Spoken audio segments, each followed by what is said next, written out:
حضرت عمر ہمیشہ حضرت ابو بکر سے نہ کوشش کرتے تھے آگے نکل جاؤں آگے نکل جاؤں آگے نکل جاؤں، ساری زندگی موقع نہ بن سکا۔ تبوک کا موقع آیا تو اللہ کے نبی نے کہا مال خرچ کرو۔ عثمان رضی اللہ تعالیٰ نے 10,000 لشکر کا سارا سامان تیار کیا، ان کی سواریاں، ان کا راشن کے لیے تھیلوں کو بند کرنے کے لیے دھاگے تک اپنے گھر سے دیے، اور 300 دینار اوپر دیے۔ تو اللہ کے نبی کی جھولی میں وہ 300 دینار پڑے تھے یوں، اور آپ ان دیناروں کو اٹھا کے یوں فرما رہے تھے ما علی عثمان اللہ یعمل بعد، عثمان آج کے بعد کچھ بھی نہ کرے تو جنت واجب ہوگی۔ تو عمر کہنے لگے آج میں ابو بکر کو کاٹ سکتا ہوں، آج میں اس سے آگے نکل سکتا ہوں کہ وہ آج کل غریب ہے، میں مالدار ہوں، تو وہ تھوڑا لائے گا میں زیادہ لاؤں گا تو میں بڑھ جاؤں گا۔ لہذا انہوں نے اپنے مال کا آدھا حصہ، آدھا گھر میں رکھا اور آدھا لے کر آئے۔ ابو بکر نے جھاڑو پھیر دیا، جو کچھ تھا وہ سارا سمیٹ کے لے آئے۔ جب دونوں پراپرٹی سامنے رکھی گئیں تو حضرت عمر کی بہت زیادہ نظر آ رہی، ابو بکر کی بہت تھوڑی نظر آ رہی، لہذا حضرت عمر بڑے اطمینان میں کھڑے کہ آج جیت خطاب کے بیٹے کی ہے۔ میں قربان جاؤں، اللہ رسول تو جانتے ہیں کہ کون کیا کر کے آیا ہے، تو میرے نبی نے سوال ہی بدل دیا جو اس موقع کا سوال ہی نہیں۔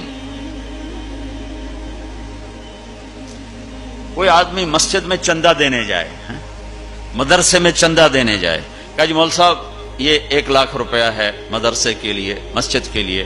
آگے مولوی صاحب کہیں پیچھے کتنے پڑے ہوئے ہیں، تو کہے گا یہ بھی واپس کرو، میں تو تھوڑی نیت جو کوئی چکر لگتا ہے کہ تسی ٹھیکیدار ہو، مگر علی شاید ابھی پیچھے کتنے پے ہیں۔ یہ موقع کا سوال ہے ہی نہیں۔ مولوی صاحب کو چاہیے جی جزاک اللہ، یہ لیجئے رسید، بسم اللہ، پھر بھی موقع آئے تو دیتے رہیں۔ تو میرے نبی نے پوچھنا یہ تھا ابو بکر کتنا لائے ہو، عمر کتنا لائے ہو، اور یہی اس موقع کا سوال ہے۔ لیکن اللہ رسول جانتے ہیں کہ کس کے مال میں وزن زیادہ ہے، تو میرے نبی نے سوال بدل دیا، فرمایا عمر ما خلفت، واہ واہ عمر پیچھے کیا چھوڑ کے آئے ہو۔ تو حضرت عمر تو وہیں دھڑم ہو گئے گا، با میں گیا، سوال سے ہی وہ پتہ چل گا، با میری کلی اڑ گئی وکٹ۔ عمر ما خلفت یا ما ترکت لأہلک، یہ دونوں الفاظ ہیں، پیچھے گھر والوں کے لیے کیا چھوڑا۔ تو پہلے حضرت عمر بڑے جوش میں کھڑے تھے، پھر ایک دم ڈھیلے ہو گئے، کہنے با جی آدھا چھوڑا ہے آدھا لایا۔ پھر آپ نے کہا ابا بکر ما خلفت یا ما ترکت لأہلک، ابو بکر تو پیچھے چھوڑ کے کیا آیا، بچوں کے لیے کیا چھوڑ کے آیا۔ تو انہوں نے کہا ترکت اللہ ورسول، میں تو اللہ اس کے رسول کو چھوڑ کے آیا ہوں، باقی سب کچھ لے آیا۔ تو اس پر عمر کہنے لگے ابو بکر میں نہیں تجھ سے آگے بڑھ سکتا، کوئی بھی تجھ سے آگے نہیں بڑھ سکتا۔ اپنے کپڑے بھی دے دیے، اور ایک ٹاٹ تھا وہ پہن کر اس کو کانٹوں سے سی لیا۔ تو جبریل آئے، کہنے لگے یا رسول اللہ، اللہ تعالیٰ پوچھ رہے ہیں کہ ابو بکر نے یہ ٹاٹ کیوں پہنا ہوا ہے۔ تو آپ نے کہا کہ ابو بکر نے سارا کچھ اللہ اس کے رسول پہ لگا دیا ہے، اس لیے یہ پہنا ہوا ہے۔ تو کہا یا رسول اللہ، اللہ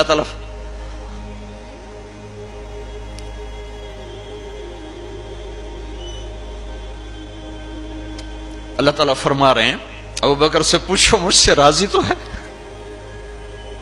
مجھ سے راضی تو ہے، اس فقر میں مجھ سے راضی ہے۔ میں تو اتنا سفر کر کے آیا ہوں، حالانکہ ابھی 4 دن پہلے میں 12 ملکوں کا 10 ملکوں کا سفر کر کے ہوں، ساری ہڈیوں میں درد ہے۔ میں اس لیے آیا ہوں کہ چلو کوئی بخشش کا بہانہ مل جائے، کوئی بخشش کا بہانہ مل جائے، اللہ راضی ہو جائے۔ آپ سارے اس لیے حج پہ جا رہے ہو کہ اللہ راضی ہو جائے۔ جو سارے جہان سے کہتا ہے مجھے راضی کر، وہ کہہ رہا ہے ابو بکر سے پوچھو مجھ سے راضی تو ہے۔ تو آپ نے کہا ابو بکر تیرا رب تجھے سلام بھی کہہ رہا ہے اور پوچھ رہا ہے کہ راضی ہو۔ تو ابو بکر کی چیخیں نکلی، میں اپنے رب سے راضی، میں اپنے رب سے راضی، میں اپنے رب سے راضی۔